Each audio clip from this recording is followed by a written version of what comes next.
सर्वे भवन्तु सुखिनः, सर्वे सन्तु निरामया, सर्वे भद्राणि पश्यन्तु, मा कश्चित् दुःख भाग् भवेत्।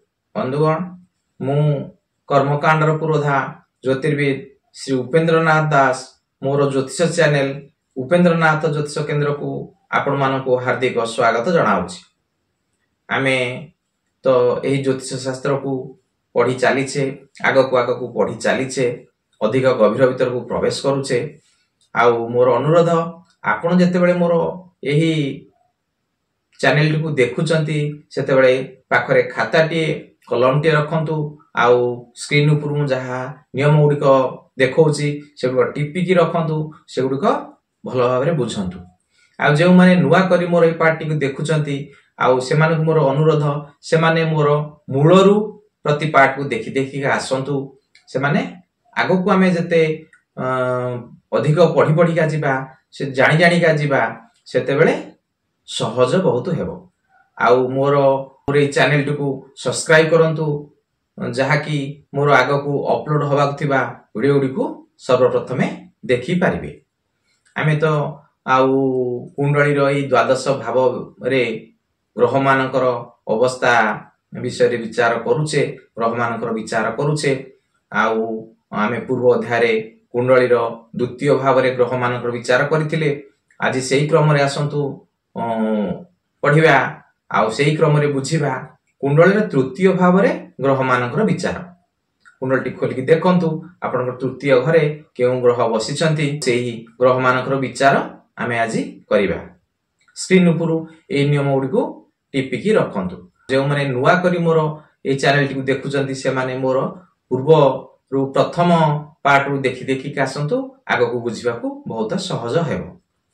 अच्छा, तृतीय भाव रे जदी रवि बसिले से जातक हेउ वा जातिका हेउ कोन हेबो ना पराक्रमी हेबो, प्रतापशाली हेबो, आउ राजमान्य हेबो, बंधुहीन हेबो। ए सब जिंस सेही जातक बा जातिका पाखरे रहिबो। तापरे आउ जदी कुंडली रो तृतीय भाव रे चंद्र बसी थांती, तेबे कोन हेबो से पराक्रम रे धन प्राप्ति करिवो, आउ मधुर भाषी हेबो, धार्मिकटिए हेबो, यशस्वी हेबो, आउ प्रसन्न रहिबो, आउ आस्तिक हेबो। एई भलिया गुण सब से जातक बा जातिका पाखरे रहिबो। आउ आमे जो चंद्र कथा विचार कले, चंद्र रो अवस्था को पुनी टिके देखि विचार करिया को पड़िबो। चंद्र को अवस्था रे अछंती, आउ एकु सब टिके विचार करी एई फलित ज्योतिष रे आपण सब कथा कहि पारि। तापरे मंगल कथा, मंगल जदि कुंडली रो तृतीय भाव रे बसिला, ताहले से कोन हेबो जातक हेउ बा जातिका हेउ साहसी हेबो, आउ धैर्यवान हेबो, आउ से सुरवीर हेबो, आउ से प्रसिद्ध हेबो, आउ टिके कटु भाषी हेबो, आउ भातृ कष्टकारक हेबो जदि मंगल कुंडली रो तृतीय भाव रे बसी थाए। तापरे से भली कुंडली रो जदि तृतीय भाव रे बुध बसी थाए, ताले से कोन हेबो से व्यवसायटी हेबो, आउ व्यापार रे रुचितार रहिबो, आउ मित्रता करला वाला हेबो। ए सब गुण से जातक हेउ बा जातिका ता पाखरे रहिबो। से भली गुरु जदि हमर कुंडली रो तृतीय भाव रे बसंती, ताहले कोन हेबो से तार स्वभाव नीच स्वभाव हेबो, आउ सहोदर भातृ सुख प्राप्ति से हेबो।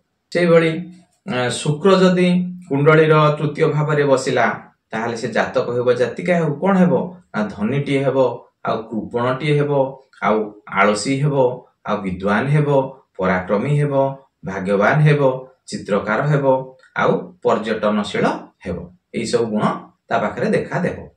से भली शनि जदि कुंडली रो तृतीय भाव रे बसिला, ताले से जातक हेउ बा जातिका हेउ कोन हेबो से विद्वान हेबो, आउ चतुर हेबो, आउ विवेकी हेबो, आउ निरोगी हेबो, से जोगी हेबो, आउ शत्रुहंताटिए हेबो।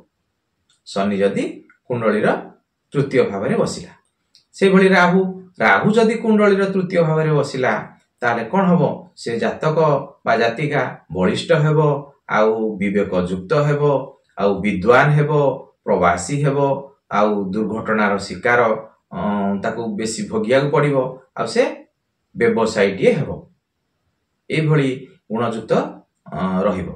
ଆଉ ସେଇଭଳି କେତୁ ଯଦି କୁଣ୍ଡଳୀର ତୃତୀୟ ଭାବରେ ବସିଲା ତାହେଲେ ଜାତକ ହେଉ ବା ଜାତିକା ହେଉ ଚଳ ଚଞ୍ଚଳ ହେବ, ଆଉ ବ୍ୟର୍ଥବାଦୀ ହେବ, ଆଉ ବାତ ରୋଗୀ ହେବ। ଏଇ ସବୁ ଗୁଣ ତା ପାଖରେ ଦେଖାଦେବ।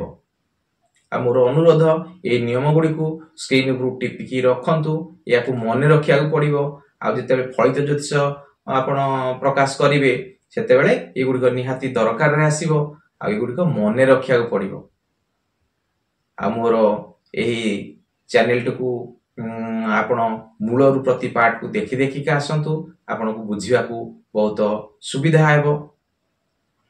ଆଉ ଯେଉଁମାନେ ନୂଆ କରି ମୋର ଏହି ଚ୍ୟାନେଲଟିକୁ ଦେଖୁଛନ୍ତି ସେମାନେ ସବସ୍କ୍ରାଇବ୍ ଟିକେ କରନ୍ତୁ, ଲାଇକ୍ ଟିକେ କରନ୍ତୁ, ଅନ୍ୟର ନଲେଜ ପାଇଁ ସେୟାର ଟିକେ କରନ୍ତୁ।